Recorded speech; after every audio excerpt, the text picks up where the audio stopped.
So the wait is finally over and the question answered as to who will be the Oklahoma Sooners' first commit in the class of 2024. Because yesterday evening, four-star cornerback and top 300 player in the nation, regardless of position, Jeremiah Newcombe, out the state of Arizona, committed to the Oklahoma Sooners.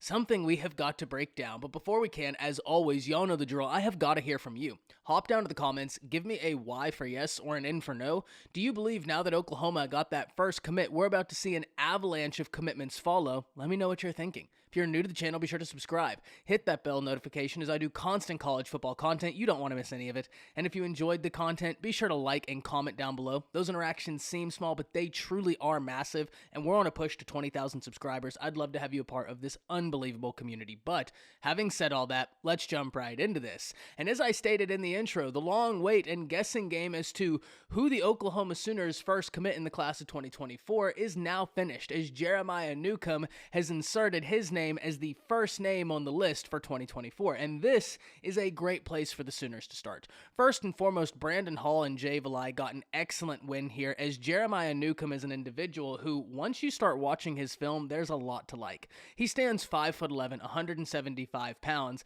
and as I stated, he is a top 300 player in the nation regardless of position, coming in specifically at number 209 and a top 5 player in the state of Arizona. And we've talked about this before. Arizona usually has some really nice talent in that state. It's one of the states where whenever we're talking on the live streams, hey, if you're going to an institution, where do you want to establish your pipelines? I think a lot of places would do well to establish pipelines to Arizona because I think they're a state that gets overlooked, but whenever you really dive into it, they have a nice collection of talent in that state, and so it's awesome Jeremiah Newcombe is added to the list of individuals that Brandon Hall and Jay Valai have gotten to successfully recruit for the Oklahoma Sooners. And the secondary for Oklahoma is such a unique position because whenever we're having these conversations about where Oklahoma really needs to improve from last year going into this upcoming season, almost none of those conversations revolve around the secondary, because I think there's a lot of faith amongst Oklahoma fans that the secondary is going to be an interesting and exciting piece to this defense. And honestly, I don't know that I disagree in the least. Whenever you look at the names top to bottom, they have a good idea of where the competition will go, but there's depth, and that's something that I think excites Oklahoma fans. And now you look in the class of 2024, your first commitment is a blue chip 4-star guy who a lot of institutions in the nation were after. Several institutions really wanted Newcombe to be a part of their class, yet it's the Oklahoma Sooners. But one thing we've been doing here recently, and especially with this weekend, with all of the names heading to the Sooners this weekend, we've been playing a little bit of a guessing game, and I must admit, it has been fun. I think we've all had a little bit of fun with it. Who will be Oklahoma's first commitment? And you guys gave me some really interesting names. Michael Hawkins was a name I saw several times, and it made sense. We've talked about this before on the live streams, with his commitment date coming up, his top two being OU, TCU. It just made sense. But now that Jeremiah Newcombe is that new name, who's the next name going to be? And will there be an avalanche that follows? And though I have no idea who the next name could be for the Oklahoma Sooners, that's where I'm relying on all of you. Who do you think the next recruit for Oklahoma will be? I do think we can have a conversation about, will there be an avalanche of commitments to the Oklahoma Sooners?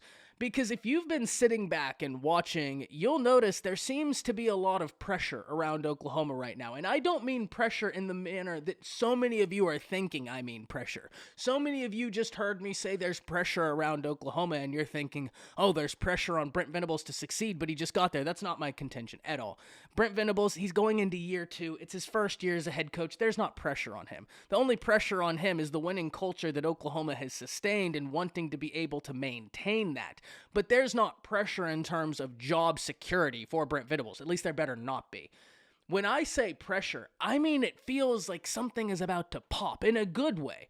It feels like Oklahoma has postured themselves in such good positions for several recruits. Now that they have this first commitment, it does feel like we could see an avalanche, and especially if a Michael Hawkins adds his name into the class of 2024, and that's going to be really interesting. Oklahoma fans will have gone from the Lincoln Riley model of taking a quarterback every other year to getting a quarterback in every single class, something I've advocated for quite some time. You need the quarterback depth. I know the transfer portal exists. It's going to exist whether you take a quarterback every year or not, so you might as well roll the dice and add that depth. Something something Brent Venables is doing. I must admit I really like it. I've talked about this before. I talked about it before Brent Venables got there, that I thought that was something Lincoln Riley should do, but here we are. So with Michael Hawkins, if he's the next guy, I think it's very safe to assume that there could be a wave or an avalanche of guys that follow him, because it kind of bleeds us into the conversation we have so many times.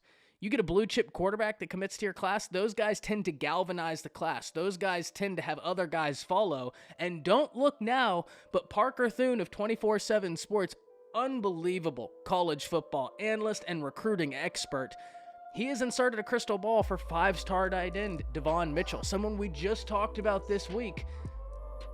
Kind of proves the point I'm trying to say. It almost feels like there's so much pressure, something's about to pop. And I mean in a good way for Oklahoma recruiting, but I can't wait to hear from all of you. Hop down in the comments, let me know what you're thinking. That's it. See ya.